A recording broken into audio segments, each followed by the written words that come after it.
Está lá, 2 Timóteo 1, versículo 7, está escrito: pois Deus não nos deu espírito de medo ou covardia, mas de poder, de amor e de equilíbrio.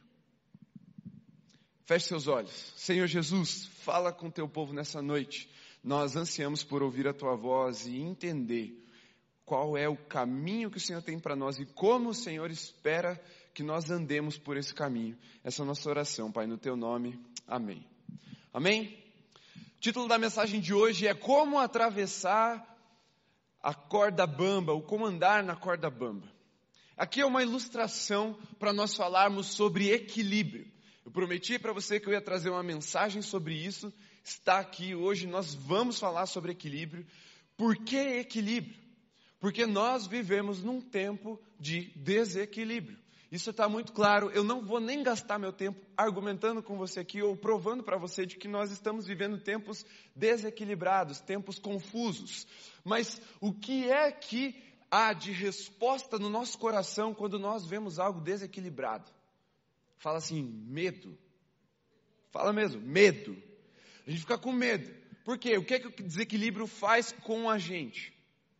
Alguém aqui já teve labirintite? Levanta a mão aí os velhos. Os novos também, foram secos. Mas quem é que levantou a mão aqui que riu? Levanta de novo. A Ana já teve, o Tiago já teve. No auge dos seus 21 anos. Já está com labirintite, irmão? Vamos orar por você no final do culto aqui. Labirintite, o que faz uma pessoa ficar tonta e ela tem medo de cair? E a vida, como ela se apresenta para nós, ela confusa, desequilibrada do jeito que ela é, a gente fica com medo, com receio de cair. E a vida do crente, a vida do Filho de Deus, ela é um chamado, uma vocação de Deus para que nós vivamos em pé e com cuidado para que não caia. Há um imperativo da voz de Jesus falando assim, ó, você que pensa que está de pé, cuidado, irmão, não caia, vigia, orai sem cessar. Há o tempo todo Jesus falando, ó, presta atenção, porque do jeito que eu te chamei para andar é de pé. Jesus nunca fala, ó, fica aí deitado, fica aí no chão. Ele sempre fala, levanta e anda, depressa, vai. O jeito que nós fomos chamados para viver é em pé. E a vida vem toda desequilibrada, toda sem consistência para gerar o que em nós? Queda. Queda. O inimigo das nossas almas, o diabo, ele tem a intenção de nos fazer cair o tempo todo. Mas não é só o diabo que nos faz cair. Tem um inimigo um pouquinho mais sutil. Esse inimigo se chama eu. Que é o eu mesmo, você mesmo te faz cair, por causa das suas inclinações. Quando você está andando e começa a inclinar para um lado, se você não se recompor no seu eixo de caminhada, o que é que acontece? Eventualmente você vai cair. Quando você se inclina muito. E concupiscência, que é a inclinação da nossa carne para o pecado, ela vem nesse corpo de morte que Paulo fala, Senhor, quem me livrará do corpo desta morte?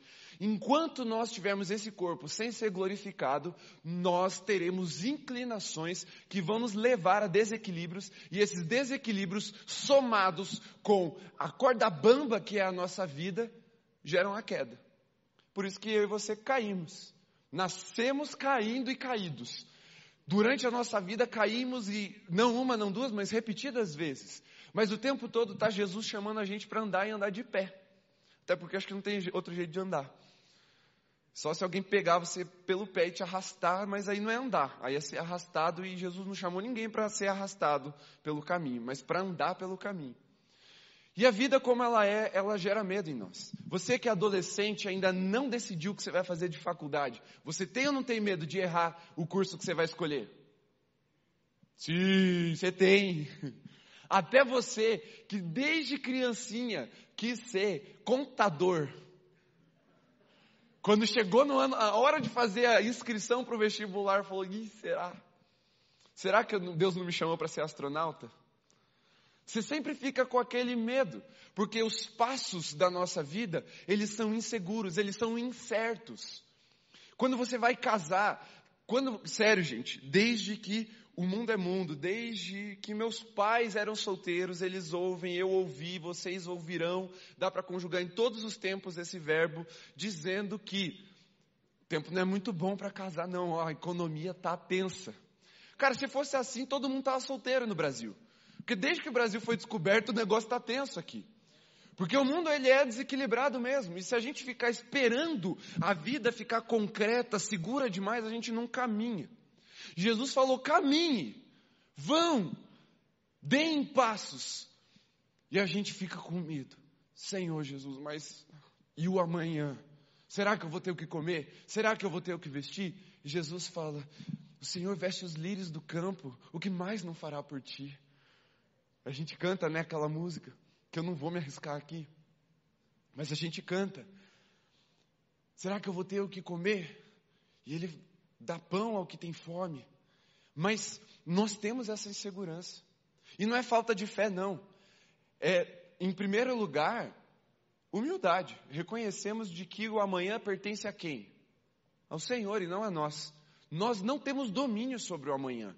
Mas o amanhã e as suas incertezas geraram um mal na nossa geração de uma forma muito gritante. Alguém se arrisca a dizer qual é esse mal da alma da nossa geração?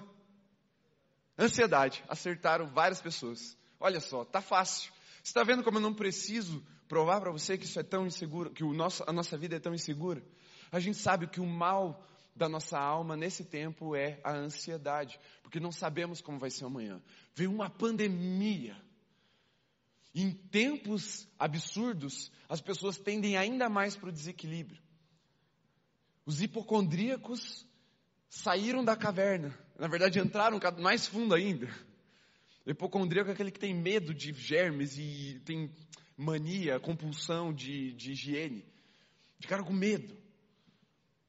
E a gente cada vez mais tende ao nosso desequilíbrio, às nossas inseguranças. E a palavra de Deus vem assim, ó, ei, não. Deus não te deu o espírito de covardia ou de medo. Covardia aqui não entenda como algo muito pejorativo, mas esse espírito de medo mesmo, aquela coisa amedrontada, acanhada, intimidada pela vida. Mas de poder, levanta a mão direita assim, poder, faz, poder, pode levantar, senão você vai esquecer. Mas se você fizer, você vai lembrar. Poder, aí com a mão esquerda você faz assim, amor. E aí coloca a mão no seu coração e fala assim, equilíbrio. Deus nos deu esse espírito. E Ele se manifesta em nós para que andemos por essa corda bamba. E eu quero te responder. Se eu transformar esse título numa pergunta, como andar na corda bamba? Ou como atravessar a corda bamba? A resposta é olhando para o outro lado. Ou para a ponta final da corda, para a plataforma de chegada. Porque se você já foi num circo, você sabe que de um lado tem uma plataforma, de outro lado tem outra plataforma, ela está suspensa a uma altura que vai gerar algum tipo de frio na barriga, tanto de quem está atravessando quanto de quem está assistindo, e essa corda, ela é atravessada por um equilibrista. E você é o equilibrista dessa noite, porque Deus te deu o espírito de equilíbrio. E você vai entender o que é equilíbrio. E a primeira coisa que eu quero te ensinar nessa noite, sobre um assunto muito importante, mas também, eu não vou chamar de perigoso, mas eu vou dizer assim, ele é arriscado se você não for instruído na palavra. Mas um assunto bem importante que é o equilíbrio, ele tem esse risco de ser interpretado como apatia. Então, o primeiro ponto é, equilíbrio não é apatia. Por que a gente começa dizendo que não é? Eu comecei a notar que o apóstolo Paulo faz muito isso nas cartas. Ele começa delimitando o que as coisas são pelo que elas não são. Então, não é isso, não é aquilo, e normalmente ele fala não para aquilo que vem automaticamente na nossa mente. E eu já vi pastores, inclusive pastores jovens, promissores, muito bons, profetas da nossa nação, dizendo assim, na Bíblia não tem equilíbrio, é tudo radical. Eu falei, meu irmão, que Bíblia é essa? Você está lendo aquela que dão de presente no evangelismo. Porque a Bíblia é cheia de exemplos de equilíbrio. Mas o que é que ele estava dizendo na sua boa intenção? Porque eu creio que é um homem de Deus, são homens de Deus que acabam falando coisas erradas mesmo. Na boa intenção ele estava combatendo o quê? Mornidão. Onde é que a gente vê a Bíblia falando sobre ser morno? Apocalipse 3, abra sua Bíblia, a partir do verso 14. Vamos ler. O que é que Jesus fala sobre mornidão? Está escrito: ao anjo da igreja em Laodiceia, escreva: estas são as palavras do Amém, a testemunha fiel e verdadeira, o soberano da criação de Deus, Jesus, tá? Todos esses são nomes e atributos de Jesus glorificado. E ele continua assim, Jesus dizendo: conheço as suas obras, sei que você não é frio nem quente. Melhor seria que fosse frio ou quente. Assim, porque você é morno, não é frio nem quente, estou a ponto de vomitá-lo da minha boca. Forte. Então você entende a resistência que há no coração do crente quando a gente fala sobre equilíbrio? Se ele interpretar equilíbrio como mornidão, cara, eu não quero ser vomitado da boca de Jesus, eu tenho certeza que você também não. Mas o que é essa palavra de Jesus para a igreja na cidade de Laodiceia, na Ásia Menor, no primeiro século, está falando? É sobre ser frio espiritualmente? Não, porque preste bem atenção, ele fala, antes fosse frio ou quente. Ser frio e quente aqui é a mesma coisa para Jesus, tem o mesmo valor. Porque ele não está falando de frieza espiritual, aquele cara que canta com a mão no bolso na hora do louvor. E não está falando de frieza espiritual, aquele cara que não gosta de orar em línguas. Ele não está falando que frieza aqui é aquela pessoa apática que é tipo, sem vida. Não. Ele está falando, antes fosse frio ou quente. E quando ele fala de quente, aqui ele também não está falando da galera do fogo. Ele não está falando de quem roda no manto. Ele não está falando em quem sente no espírito de dar uma palavra, eis que te digo, não. O que Jesus está falando para eles é, antes vocês tivessem saído do seu lugar de conforto, do morninho. A carta a Laodiceia é a única carta que não tem elogio. Talvez seja a carta mais dura de Jesus para essas 7 igrejas que tem no Apocalipse. Porque era a igreja mais rica, era uma igreja que tinha uma cultura de medicinal, era uma igreja que tinha uma cultura de moda, inclusive eles tinham um mercado têxtil de lã negra muito cara na cidade, todo mundo era muito abastado, só que eles estavam ali, de boas, morninho, no conforto. O que Jesus está falando antes é vocês tivessem saído da sua plataforma, de início, mas vocês ficaram ali. Aí Jesus dá uma chicotada neles e fala, vocês são pobres, cegos e nus. Cego porque eles tinham uma cultura medicinal especialmente voltada para a oftalmologia. Olha que, né? Uma igreja com ênfase em oftalmologia, né? Você já imaginou? Normalmente a gente pensa assim, a igreja com ênfase na palavra, uma igreja com ênfase em missões, uma igreja com ênfase no louvor. Não, uma igreja com ênfase na oftalmologia. Sinistro, né? Ainda mais naquela época. Mas Jesus não gostou deles. Por quê? Porque eles estavam confortáveis. O que Jesus está repreendendo não é o equilíbrio, mas é o conforto. É o fato deles nem terem se arriscado, nem buscarem ir além. E aí ele fala, esses eu tenho vontade de vomitar. Mas antes fosse quente ou frio, ou seja os dois. Os estudos arqueológicos indicam que essa referência feita é porque eles tinham águas termais na cidade. E quando a água vinha quente, água termal, ela tem uma propriedade medicinal. A pessoa entra lá, fica lá, saía melhor, curada, às vezes de algumas doenças de pele. Se você já foi lá para o interior de Goiás, onde tem aquelas águas termais, eu esqueci o nome da cidade, Caldas Novas. Você sabe o que eu estou falando, você fica relax o dia inteiro. Porque aquela água gera esse renovo físico. Mas também tinha uma fonte de águas geladas que refrescam. Agora, pensa você chegando com aquela sede depois do futebol, aquela garganta secando, rasgando, e você vai dar um gole àquela água morna com gosto de metais pesados. Dá vontade de vomitar. E até hoje, os hotéis lá da cidade são assim, se você for lavar a boca depois de escovar os dentes com a água da torneira, a chance de você ter ânsia de vômito é muito grande, porque a água é morna na torneira. Porque o abastecimento de água da cidade é assim. Então, ou você tem que aquecer e filtrar e esperar esfriar, ou você tem que lavar a boca de outro jeito. de água engarrafada. Porque isso gera ânsia de vômito. E Jesus está falando numa linguagem que eles entendiam. Jesus está falando, quando eu experimento o que vocês têm vivido, eu tenho vontade de vomitar.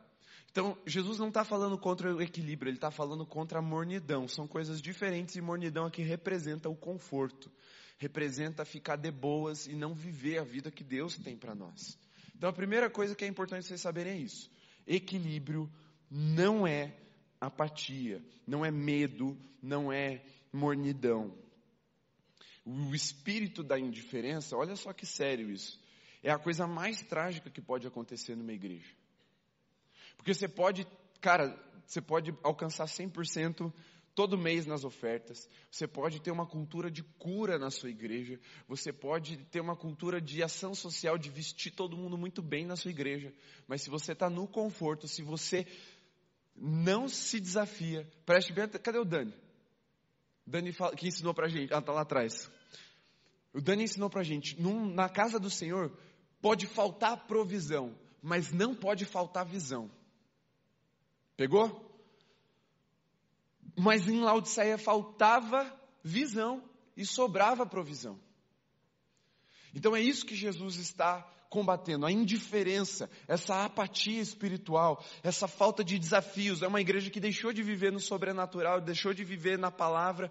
É uma igreja que quando recebia ensinamentos heréticos, ela não reagia. Ela ficava, não vale a pena. Não vale a pena combater, não vale a pena me posicionar. Mas é uma igreja também que quando via o sofrimento dos seus irmãos em outras cidades, também não se posicionava, não fazia nada. Estamos de boa aqui, para que a gente vai esquentar a cabeça com a treta dos outros? Então é isso que Jesus está combatendo, e isso não tem nada a ver com o equilíbrio. Tá bom? Tá claro isso? Vamos então ver o que a palavra tem para nos dizer o que é equilíbrio. Fale amém se você está entendendo, se está acompanhando. Tá, então você está acompanhando, estou acreditando em você. Segundo ponto, então vamos lá, abre a sua Bíblia, Mateus 10, 16. Você projeta para mim, para eu não precisar abrir aqui? Como é um versículo só, fica mais fácil de eu ler aqui na tela. Segundo ponto, serpentes e pombas, eu os estou enviando como ovelhas no meio de lobos. Portanto, sejam astutos como as serpentes e sem malícia como as pombas. Amém. Quem é que falou isso? Jesus. Se você está com aquela briba bem antiga lá, está em vermelho. Porque foi Jesus que disse isso. Ele está falando, eu estou enviando vocês para um mundo mau. De novo, incertezas, inseguranças, imprevisibilidades, porque lobos atacam em emboscada.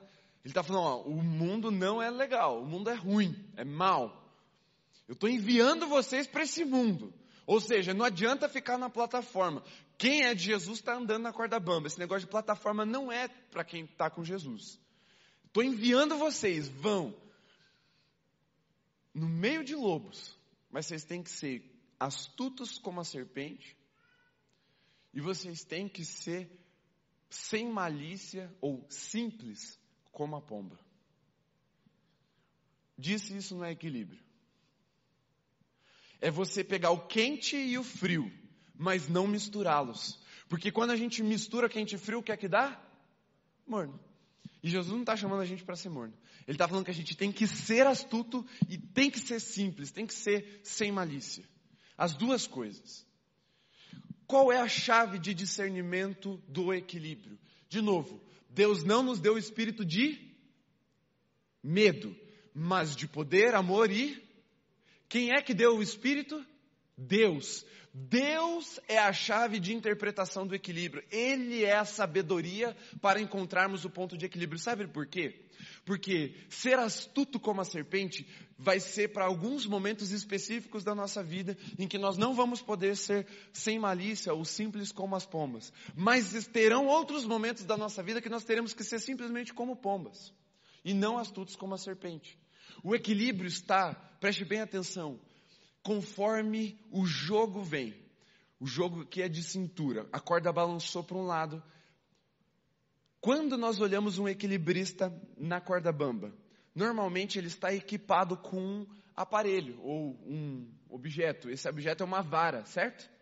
O que é que ele faz? Se ele pende para a direita, ele vira a vara para a esquerda, para equilibrar.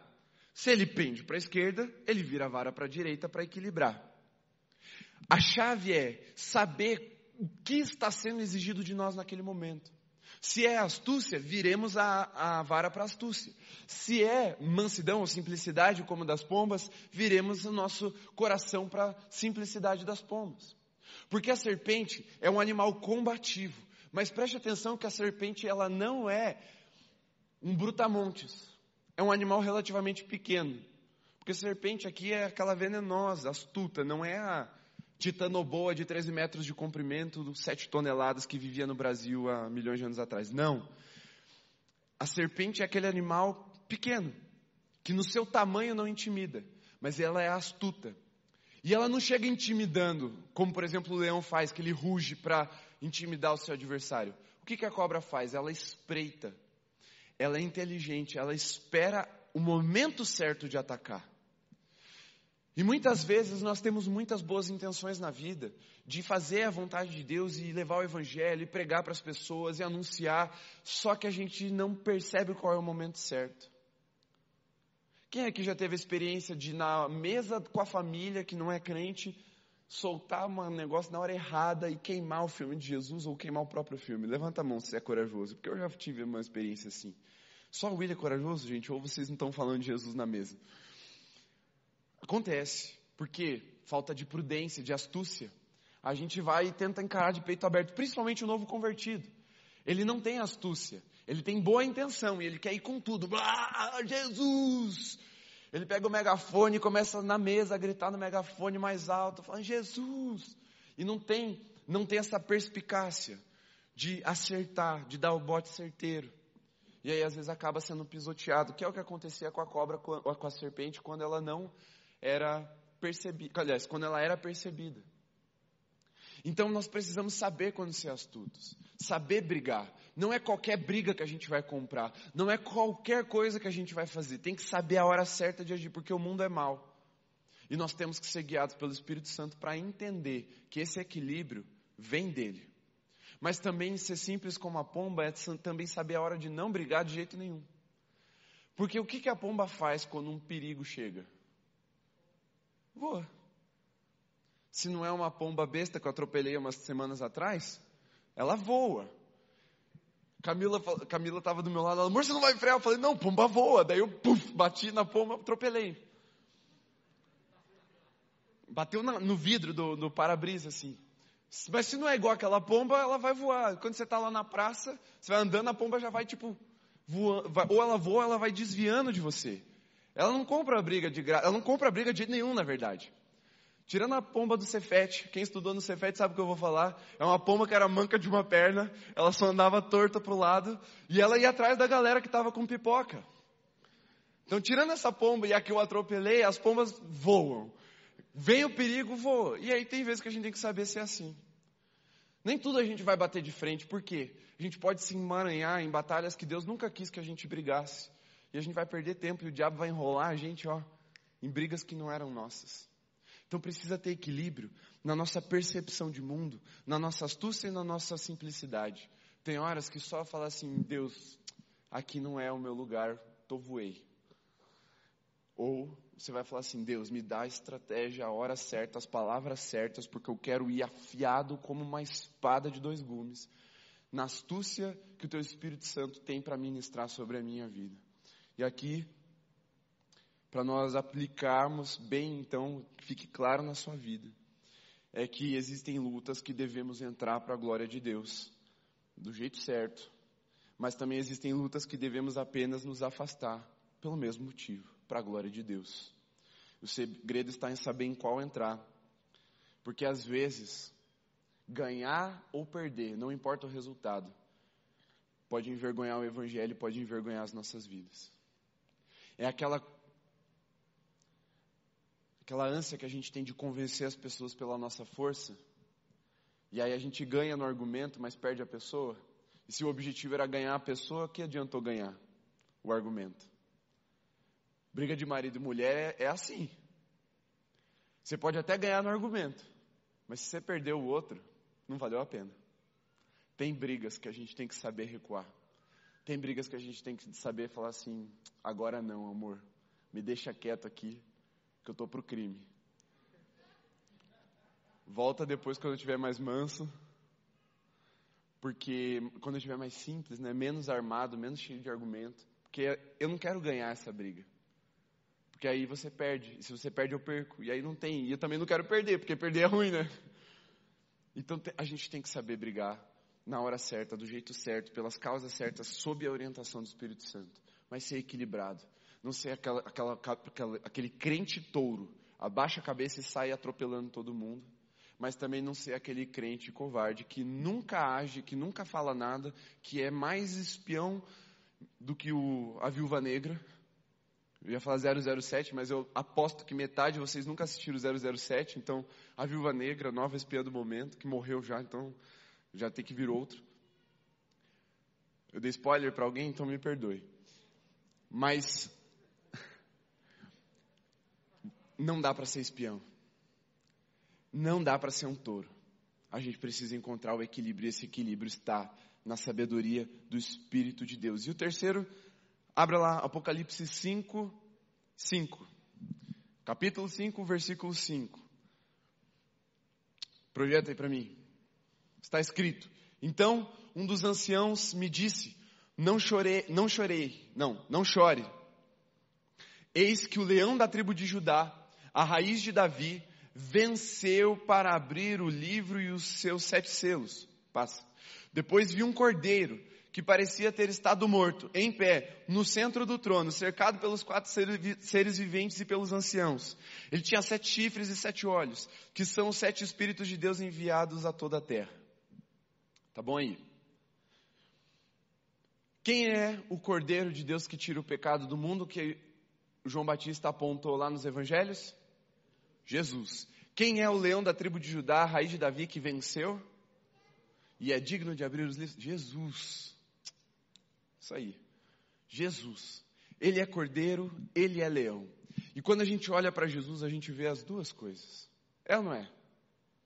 Jesus, quando esvaziou-se da sua glória, assumindo figura humana, forma de servo, ele veio numa humildade de um cordeiro. E como cordeiro mudo foi levado ao matadouro, foi tosqueado pelos seus humilhadores e ele foi cuspido, pisado, xingado, transpassado e pelas suas feridas nós fomos sarados e ele foi quietinho. Só que quando ele ressuscitou, a ressurreição de Cristo foi um rugido. O rugido do leão que venceu a morte. Ele é cordeiro, ele é leão. E isso precisa levar aos nossos corações uma ministração de equilíbrio. Porque o leão simboliza o quê?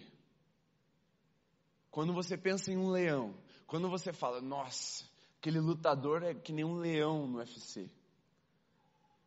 Força, poder. E o que é que o cordeiro representa? O sacrifício, o amor. E Deus não nos deu o espírito de medo, mas nos deu o espírito do quê? Lembra, a mão direita é o que era? Poder. Mão esquerda é o quê? Amor. E aí no teu coração você reconhece isso como o quê? Equilíbrio. Jesus é o cara que com azorrate, que é uma arma de castigo, um chicote, azorrague. Ele saiu chicoteando a galera no templo, chutando mesa, quebrando gaiola dos mercadores, que estavam tentando lucrar com a fé de quem não conseguia carregar o animal até a cidade para ofertar no templo.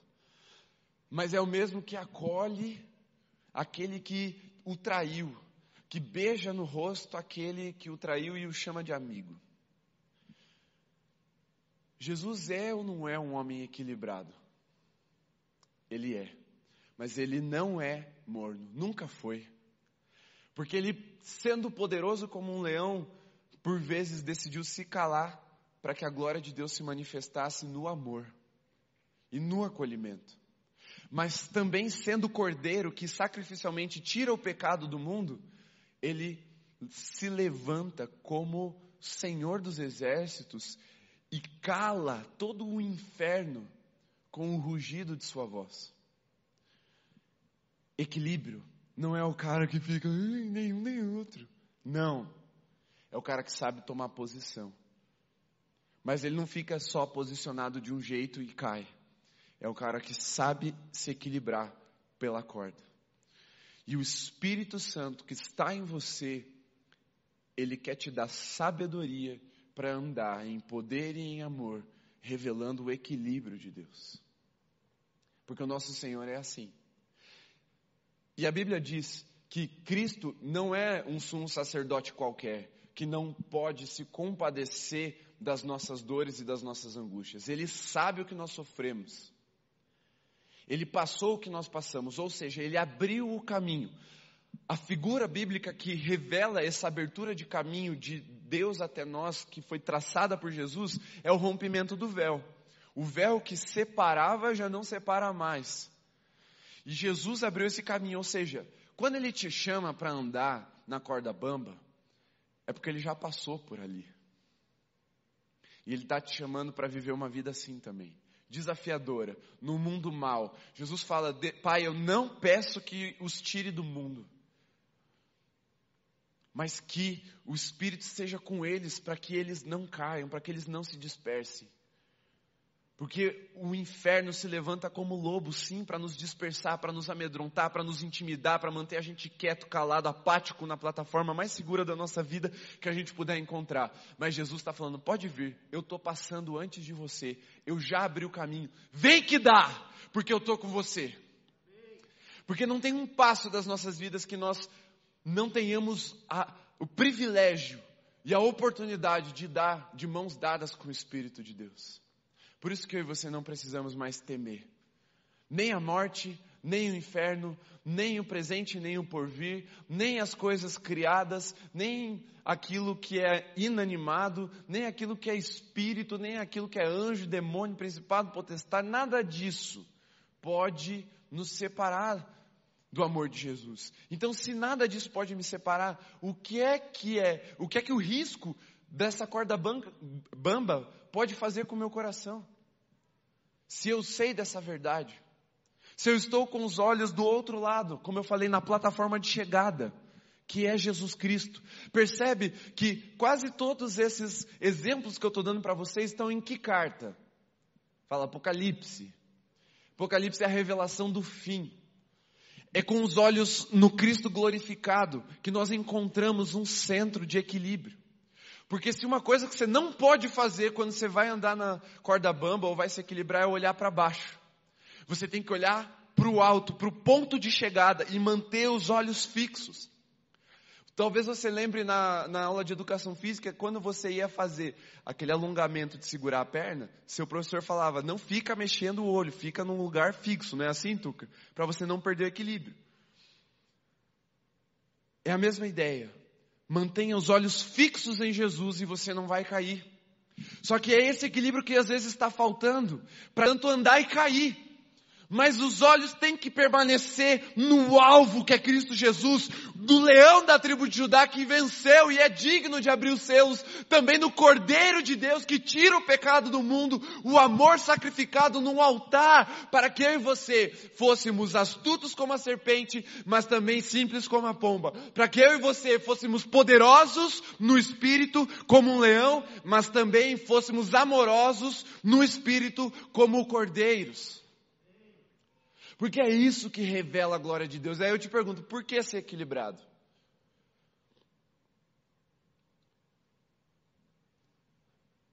O que é que pode te motivar a ser uma pessoa equilibrada?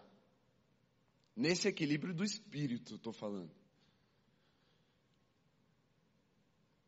Eu não sei você, mas eu decidi viver para revelar a glória de Deus. E preste bem atenção. O equilíbrio é escatológico. Sabe o que isso significa? Escatologia é o estudo bíblico sobre a esperança, o porvir, as coisas que ainda não aconteceram. Basicamente, o Apocalipse. Tem outros sermões escatológicos, tanto no Antigo como no Novo Testamento, o próprio sermão de Jesus lá em Mateus 24. Mas, basicamente, a escatologia está lá no Apocalipse. É sobre Jesus vai voltar. Ele é a esperança da glória. o final já está escrito e, spoiler, Jesus venceu. Isso que é escatologia. Escatologia é o estudo da esperança, do que já está decretado por Jesus, mas ainda não aconteceu fisicamente. E se equilíbrio é escatológico, deixa eu te dizer, você andando no Espírito, com uma vida equilibrada, vencendo as oscilações da vida, vai gerar esperança para esse mundo caído. Porque eles vão olhar lá de baixo, da lama do pecado, da perdição, vão ver pessoas atravessando por essa vida bamba, por essa vida desequilibrada, por essa vida inconstante, por essa vida de incertezas, com os olhos brilhando porque refletem a glória de Deus e vão falar, eu também posso sair daqui e atravessar essa vida com uma glória que não é minha, mas é do Senhor, Criador dos céus e da terra, porque Ele me chamou para andar nessa corda bamba junto do Espírito dEle. Andar equilibrado e vencer essas oscilações glorifica o nome de Jesus na sua vida. Significa que as pessoas vão olhar para você e vão começar a ver Jesus. Porque quando elas forem abrir um choro para você, você é dotado de um dom espiritual para chorar com os que choram. E no mesmo dia, quem é pastor na pandemia sabe do que eu estou falando. No mesmo dia que você está chorando com os que choram, você sai dali e vai para o aniversário se alegrar com os que se alegram. Mas Deus nos deu esse dom. E as pessoas olham para nós chorando com os que choram, se alegrando com os que se alegram, se compadecendo dos miseráveis, mas vitoriosos em Cristo Jesus e falam, cara, isso daí não é do mundo não. Esse povo crente é esquisito, é meio ET, e é mesmo. Por quê? Porque não somos deste mundo, não somos reféns do que esse mundo tem para nos apresentar, para nos propor. Eu e você fomos chamados para andar no Espírito, e o Espírito revela a glória sobrenatural de Deus nas nossas vidas. Então equilíbrio é escatológico. Quando as pessoas olharem para você e ver essa força, essa coragem, essa bravura, esse poder, essa juba, essa garra do leão em você, elas vão reconhecer Jesus. Quando elas virem em você mansidão, domínio próprio, simplicidade, amor, elas vão reconhecer Jesus na sua vida. E elas vão ficar espantadas, escandalizadas num bom sentido. Como pode um ser humano tão finito, tão comum como eu, andar em tamanha glória e revelação de sobrenatural como esse que eu posso enxergar? Você quer viver essa glória, essa revelação? Decida andar no espírito de poder, de amor, de equilíbrio.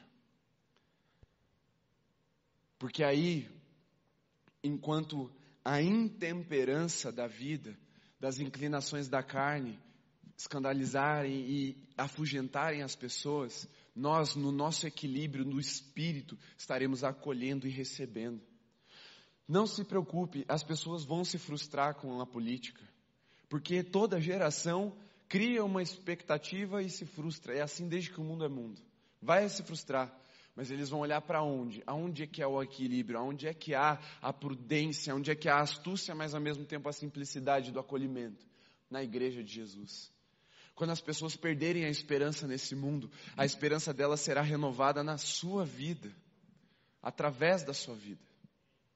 Quando elas acharem que não tem mais jeito, que elas estão afundadas demais no lamaçal do pecado, elas vão ver que um ser humano tão normal quanto elas está atravessando a vida da corda bamba como um equilibrista profissional. Não porque ele é bom, mas porque ele é dotado de um instrumento que é o Espírito Santo, que vai gerando esse equilíbrio, essa compensação. E aí não importa as oscilações da corda, porque ele é capaz de te fazer prevalecer sobre tudo isso e te fazer vencer. Então esse é o terceiro ponto, cordeiro e leão. E o quarto? Aliás, o quarto é o escatológico, né? O equilíbrio é escatológico. Abra sua Bíblia em Isaías 11, versos 6 a 9. Esses versos eu quero que você grife, se você puder e tiver como. Se não, vá depois na sua Bíblia e faça isso. Está escrito: o lobo viverá com o cordeiro, o leopardo se deitará com o bode, o bezerro, o leão e o novilho gordo pastarão juntos, e uma criança os guiará. A vaca se alimentará com o urso, seus filhotes se deitarão juntos, e o leão comerá palha como o boi. A criancinha brincará perto do esconderijo da cobra, a criança colocará a mão no ninho da víbora. Ninguém fará mal nenhum, nem destruirá coisa alguma em todo o meu santo monte, pois a terra se encherá do conhecimento do Senhor, como as águas cobrem o mar. Antes desse texto simbólico com os animais, o profeta Isaías está anunciando um reino de paz. Você está entendendo por que é escatológico? Porque quando as pessoas virem dentro de você o cordeiro e o leão pastando juntos, eles vão se render ao Senhor. Um reino de paz vai ser anunciado a eles e a esperança vai ser renovada. É por isso que a gente precisa andar no equilíbrio do Senhor. Porque já foi profetizado. Falta continuar se cumprindo na igreja. Então sabemos o que não é equilíbrio, não é mornidão. Pelo contrário, coragem. Sabemos que temos que ser como as serpentes e como as pombas, como o cordeiro e como o leão. Sabemos que tudo isso é escatológico, revela a glória de Deus e traz esperança para as pessoas. Mas deixa eu só terminar esse sermão com alguns exemplos de equilíbrio para você. Gênesis 1, não precisa abrir. Deus criou o dia e a noite. O que é que nós tendemos a acreditar com o tempo? Que a noite é do mal e o dia do bem. Né? O pastor Cris até brincou, as criaturas das trevas, né? Porque a noite foi tida como símbolo do mal. Mas o que Deus falou sobre a noite que Ele mesmo criou? Que era bom. Nós, quando olhamos para coisas distintas, nós tendemos a colocá-las de uma forma dualista, que é inimiga uma da outra. Como se o dia fosse inimigo da noite e a noite inimigo do dia. Mas não são. Deus falou é bom, tanto para o dia quanto para a noite. E esse ensinamento precisa tirar de nós essa filosofia mundana de dualismo, de polarização. O dia é bom porque ele foi feito para glorificar a Deus através do nosso reconhecimento de toda a criação e do nosso trabalho. Mas a noite também é boa porque ela foi criada para glorificar a Deus no nosso descanso e no nosso renovo.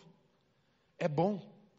E muitas vezes nós antagonizamos coisas que não são antagônicas, não são inimigas. Como o dia e a noite não são. Outro exemplo, homem e mulher. Cara, a coisa mais estúpida do mundo é separar homem e mulher e colocar como dois sexos opostos. Uma guerra de sexos. De verdade, é a coisa mais estúpida do mundo. Quem criou esse antagonismo só pode ter sido o diabo. Porque o homem foi criado para servir a mulher e completá-la. A mulher foi criada para servir o homem e completá-lo. E vivendo nessa harmonia perfeita, revelar o quê? Senão a glória de Deus. Mas nós continuamos antagonizando uma coisa da outra, e não é antagônico. Pelo contrário, Deus olhou o homem sozinho e falou, não é bom que ele fique só. Ele transformou um em dois, saindo da costela, transformando dois, e eles vivendo um para completar o outro, porque Deus não se revela na unidade, aliás, na unidade no sentido do um, né? Numericamente um. Mas Deus se revela na junção, no nós, no dois virando um. Porque Deus é um ser relacional. 3 em 1, trindade. Então ele escolheu o homem e a mulher para se revelar não no homem e não na mulher, mas no homem e na mulher juntos. E nós precisamos quebrar essa facção diabólica entre homens e mulheres. Briga de homem e mulher. A gente cresce gerando essa rivalidade entre meninos e meninas. Na escola, depois mais para frente, e aí chega na faculdade, daí é feminismo e machismo, e essas ideologias que colocam homem e mulher lugares opostos, e eu não estou aqui equivalendo machismo e feminismo, não são iguais, são bem diferentes, tá? Mas assim, são doentios do mesmo jeito. Mas esse antagonismo, ele não é de Deus. Porque o homem e a mulher foram feitos para viverem juntos, mesmo que criaturas muito distintas, juntos glorificam o nome do Senhor. Juntos revelam quem Deus é. Está lá em Efésios 5, esse é o grande mistério, não me refiro a você, sua esposa, mas a Cristo e a igreja. É Deus se revelando no homem e na mulher. Outro exemplo de equilíbrio, a disciplina espiritual e corpórea. Normalmente nós tendemos ou para um ou para outro. Ou ficamos muito viciados na estética, ou ficamos muito viciados no lado espiritual da coisa e deixamos o outro de lado. E aí a pessoa que cuida do corpo não cuida do espírito. E a pessoa que cuida do espírito não cuida do corpo. Porque o que é espiritual fala, não, essas pessoas são carnais. E os que são carnais, aliás, são carnais não, os que são estéticos ou priorizam a estética, antagonizam, se distanciam muito. Mas são coisas que foram feitas para serem vividas em equilíbrio. Um exemplo da moda agora. Temperamento dominante ou predominante em você. Você sabe qual dos 4 temperamentos é o seu predominante, o seu secundário? Levanta a mão se você já fez esse estudo, ou do DISC, ou dos 4 temperamentos lá. Tá na moda, cara. É mais popular que signo hoje. Na TVzinha do busão, faz tempo que eu ando de busão por causa da pandemia, mas assim, na TVzinha do busão parou de passar o que Áries vai viver hoje. Ele tá falando lá, o sanguíneo é assim e vai ter um dia assim. De tão na moda que esse negócio tá. Mas as pessoas usam o temperamento diagnosticado, não, mas descrito, identificado, para se justificar. Aí falam assim, não, é que eu sou sanguíneo mesmo, eu sou assim. Não, filhão! Se tu é sanguíneo, tu sabe que você tem que frear algumas coisas, então freia. Não é para você justificar o seu pecado, é para você não pecar mais, porque é isso que é o equilíbrio. Se você é melancólico, você se move pela perfeição, pelo critério, então para de ser chato. Seja criterioso no bom sentido. Aperfeiçoe as coisas e as pessoas ao seu redor, mas não seja chato, porque isso não te justifica. Pelo contrário, saber que você precisa correr e não correr não te faz mais excelente. Pelo contrário, só fala que você é preguiçoso. Mas se o médico te disse o que você precisa fazer, você não faz, mesma coisa para o temperamento. Se você sabe que você é colérico, você tem que cuidar da sua cólera, pra você não atropelar todo mundo. Então o temperamento é para a gente gerar o equilíbrio e aprender com os outros. Não é para a gente criar rótulos e ficar falando, eu sou assim mesmo e pronto. Não é assim que funciona. Porque, de novo, temperamento não é signo. Apesar de estar sendo usado como signo, não é signo. Isso não determina como você vai viver sua vida. Só te explica que áreas da vida você vai ter que cuidar mais e potencializar mais. Só. Porque isso não determina quem você é. Porque Deus não te deu o espírito de covardia, mas de poder, de amor e de equilíbrio. E as estações do ano, por exemplo. O crente é aquela figura dotada de uma chama para passar pelos invernos, sem perder a esperança. Quando todo mundo está desesperado, desanimado, o crente é aquele que consegue permanecer, perseverar, continuar na caminhada. E mais, atrair pessoas para perto para que elas se aqueçam com a chama da esperança novamente. Mas o crente também é aquele que sabe olhar para os outonos, que é onde tudo está secando, onde as folhas estão caindo, e ele fala, eu tenho semente para semear uma nova estação. Vem outono, vem inverno, mas eu tenho semente. E a primavera uma hora vai chegar. Mas a primavera não é a garantia de que a vida nunca mais vai balançar, porque Jesus afirmou, tem dias de bom ânimo porque eu venci o mundo, mas no mundo vocês vão passar por muitas tribulações. Então é aquele cara que mesmo vendo tudo florescer, mesmo vendo tudo nascendo novo, tudo renovando, ele sabe que ele precisa ser prudente como José foi e guardou, estocou no período de vacas gordas, para que suprisse nas vacas magras. Mas ele também é aquele que no sol forte do verão, ele tem em si a fonte da vida, que traz refrigério e renovo. Você percebe como nós fomos chamados para essa vida de equilíbrio? E tudo isso está no Espírito de Deus que foi derramado sobre você. que você carrega ele junto de você, dentro de você. Por isso você botou a mão no coração e falou equilíbrio. Porque nos momentos de inverno e de outono da nossa vida, a tendência é perder a esperança mesmo. Mas deixa eu te dizer uma coisa bem importante. Nós podemos estar vivendo tempos de galho seco, como igreja, ou como ministério, ou na nossa vida pessoal, ou como país. E a gente fica preocupado, porque galhos são puxados. Mas deixa eu te dizer uma coisa. O galho seco que foi embora, que foi puxado, é porque ele já não estava mais conectado com a videira. E a poda, ela precede uma colheita abundante. E é essa esperança que nos faz continuar. É essa esperança que nos faz olhar para o espaço que foi aberto, não com medo e nostalgia de como era antes, mas com esperança e expectativa do fruto abundante que o Senhor há de fazer florescer e crescer no nosso meio, como igreja. Há uma pesquisa que diz que cerca de 20% dos crentes se desviaram ao redor do mundo. Outros 20% nunca mais vão voltar para a igreja física, vão ficar só online. Isso significa 40% da igreja diferente. Tudo bem, estava faltando espaço nas igrejas. Jesus vai gerar salvação na nossa geração. Mas só gente equilibrada que consegue entender isso. Só a gente que tem o espírito de moderação dentro de si, que reconhece a dor, reconhece o outono e o inverno, mas sabe que vem primavera e verão logo depois. Para a gente terminar, fique em pé. Se você está muito próximo de alguém, dá uns passinhos para o lado, tenta fazer um pequeno distanciamento aí, se você está próximo de alguém que você veio junto.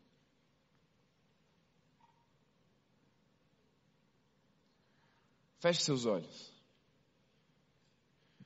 E abra bem os seus braços nas duas direções. Eu prometo ser rápido para não cansar você. A mão direita, o espírito de... Pode falar com força. Poder. A mão esquerda, espírito de... Amor. O espírito do equilíbrio está em você. Na sua mão direita, você está segurando o céu, o sobrenatural, a mão de Jesus. Mas a sua mão esquerda está em contato com a terra, está em contato com aqueles que estão indo para o inferno, para segurá-los e levá-los para o céu. Essa é a conexão que o equilíbrio faz entre céu e terra e revela a esperança da glória em Cristo Jesus. Pode baixar seus braços para você não cansar. Se você quiser ficar com ele aberto, fique à vontade, porque agora é um momento de apelo mesmo e você precisa se conectar com o seu Senhor. Permaneça de olhos fechados. Seja firme na palavra, mas seja intenso na oração. Porque a palavra vai te dar constância e firmeza. A oração vai te dar vida e fogo. Duas coisas santas, duas coisas que Deus aprova, duas coisas que Deus quer que você viva.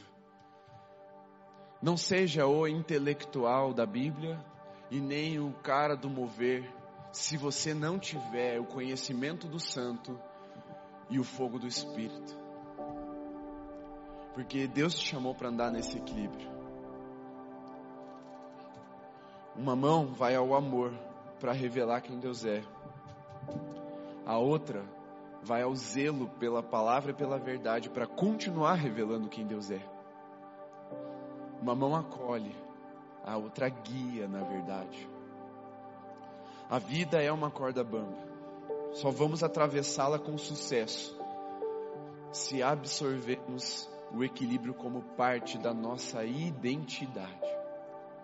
O apóstolo Paulo escreveu a Timóteo, um jovem pastor, um jovem que tinha dom, que tinha chamado. E você tem chamado e você tem dom. Então ele está falando com você nessa noite. Deus não te deu o espírito de medo para você ficar intimidado pela vida e pelas circunstâncias ao seu redor, nem para você ficar confortável num lugar de mornidão. Deus te deu o poder, o amor e o equilíbrio para prevalecer diante das guerras e levar tantos quantos o Senhor ordenar ao céu. Ele está fazendo isso no seu coração agora. Com poder, amor e equilíbrio, Ele está dissipando todo o medo. Porque o perfeito amor lança fora o medo. E aí eu tenho uma pergunta para você. Quem deseja nessa noite ser batizado pelo Espírito de poder, amor e equilíbrio, você pode deixar o seu lugar e vir até aqui à frente. Só vem. Só vem. Porque você tem uma vida para vencer. Você tem uma glória para revelar. Você tem um poder para manifestar. Você tem um amor para transbordar. Você tem um calor para aquecer. E um refrigério para renovar. Você tem, o Espírito te deu. Se você quer revelar a glória de Deus, se dobre e peça.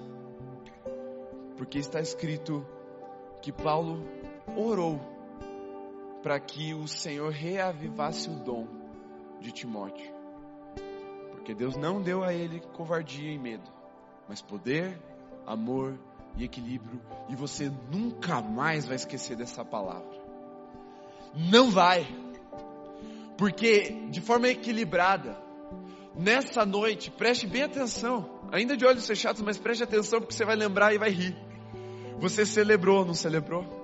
Mas você também chorou diante do Senhor. Talvez não literalmente, mas com as suas canções. No mesmo momento de louvor que você pulou e dançou, que você riu do Dani dançando, você também quebrantou o seu coração, reconhecendo o Senhor. Nada mais satisfaz a minha alma.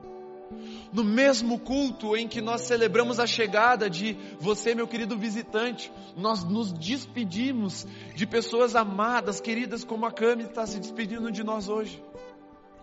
No mesmo culto em que nós entregamos nossas vidas ao Senhor, o Senhor entrega o seu Espírito a nós e nós recebemos. Na mesma palavra que te fez intelectualmente entender através de um culto racional, você mexeu o teu corpo para memorizar na sua memória corporal o ensinamento de Deus. Uma palavra que vem como refrigério sobre a sua alma, mas como fogo sobre o seu espírito. Percebe o equilíbrio da revelação da glória de Deus nesse ambiente, na sua vida agora. Porque Ele esteve aqui o tempo todo, o cordeiro e o leão, nos fazendo astutos como serpentes, mas simples como pombas, renovados na mente como seres racionais, mas avivados no espírito como seres espirituais, porque isso não é concorrência. Isso não é antagonismo, isso não é oposição, isso é complementariedade, isso é glória de Deus Pai nas nossas vidas. E o inimigo nunca mais vai roubar isso de você, nunca mais, porque o medo foi embora. A vida está aí para você encarar e vencer, porque hoje você aprendeu como atravessar a corda bamba. Como se levantar quando cair. Como chegar no outro lado com os olhos fixos em Jesus. E eu vou desafiar você que está presente. Nessa semana, até sábado que vem, você vai procurar alguém bem diferente de você. Se você é quieto, você vai atrás de alguém falador. Se você é falador, você vai atrás de alguém quieto. Se você é espontâneo, você vai atrás de alguém planejador. Se você é planejador, você vai atrás de alguém espontâneo. Vocês estão entendendo? Alguém diferente de você. Você achava que era o oposto. Você vai cumprir a doutrina dos apóstolos de comunhão e partir do pão, de se assentar à mesa com essa pessoa e vai aprender com ela. E vai deixar ela te ensinar, mas você também vai ensinar ela. E vocês vão gerar equilíbrio um na vida do outro. Você que é muito de ler e estudar a Bíblia, você vai procurar alguém que é muito de orar e orar oração do fogo mesmo. E vice-versa. Você que tem chamado para dentro da igreja, para ser pastor, para ser do louvor, você vai procurar alguém que tem chamado para secularidade, para ser um empresário, para ser um médico, para ser um professor, qualquer coisa para fora. Porque Deus vai se revelar nessa conexão. Deus se revela em conexões, como Deus se revela na junção do céu e da terra. E Ele quer se revelar em você.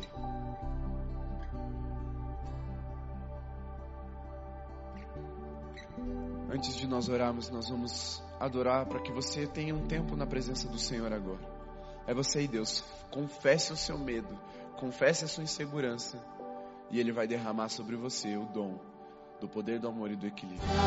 Vem, majestade santa, sobre o teu povo, para que haja revelação, para que ele seja um povo de uma escatologia viva, de uma esperança renovada, de uma glória perceptível, notória, notada por esse mundo. Vem, majestade santa, como vento e como fogo, como água e como fogo. Vem, Senhor, como quente e como frio. Vem como cordeiro e como leão. Vem como o Senhor, gerando em nós o poder e o amor,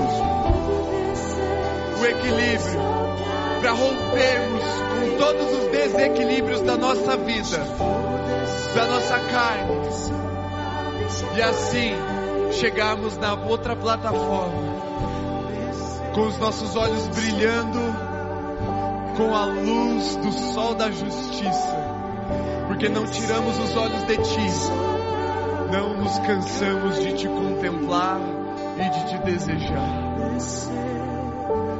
Estende a mão ao que está caído, coloca a mão sobre o que está desequilibrado. Revela o Teu poder, o Teu amor aos Teus filhos e através dos Teus filhos, em nome de Jesus. Pode ficar em pé.